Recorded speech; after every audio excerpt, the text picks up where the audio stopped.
Chart है Mphasis का. Again time frame is 15 minutes. We see a big candle on 17 June सुबह 9:15 बजे and एक कंसोलिडेशन करता है और यहाँ पे रेजिस्टेंस दिखाने की कोशिश करता है.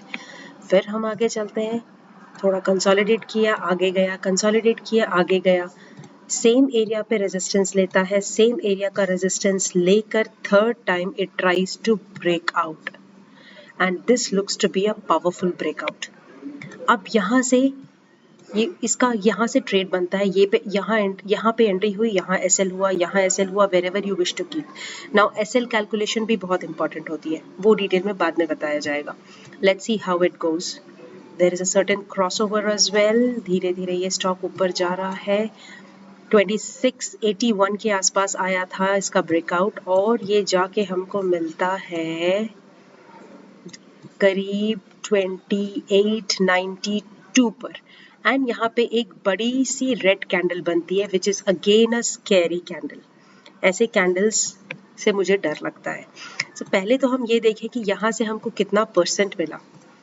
इस ब्रेकआउट से लेके इस एरिया तक आता है कम से कम 7.5% का टारगेट. सो ये हमारा टेक प्रॉफिट हो गया. लेट्स सी अब आगे क्या होता है.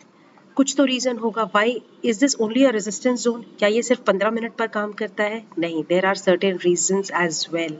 ये डेली चार्ट पर भी देखा जाता है, वीकली पर देखा जाता है, अलग अलग टाइम फ्रेम्स पे इसके देख के इसे देखकर इसकी स्टडी और एनालिसिस की जाती है. आगे देखें. अब ये बड़ी सी जब सेलिंग वाली कैंडल बनी, you need to be cautious. इस पर हम और भी कुछ डिटेल्स देखते हैं जो बाद में बताया जाएगा. Let's go again. यहाँ पे एक बड़ा सा कंसोलिडेशन आता है जिसको हम kind of rectangular box consolidation कह सकते हैं.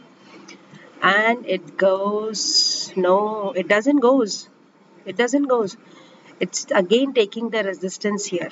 It's very simple, just go as simple as possible. It'll be the easy one to predict the market in that case.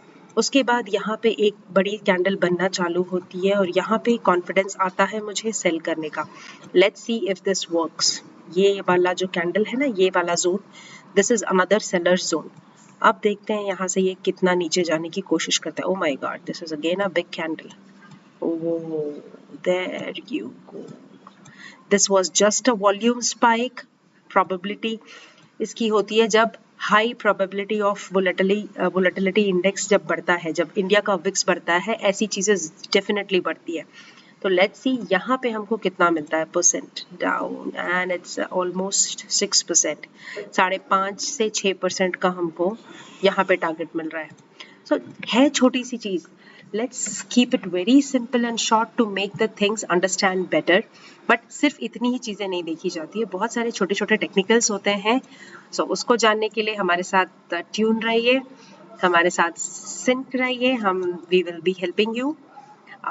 बाकी डिटेल्स आपके कैप्शन में है. Stay tuned. Jai Hind. Take care.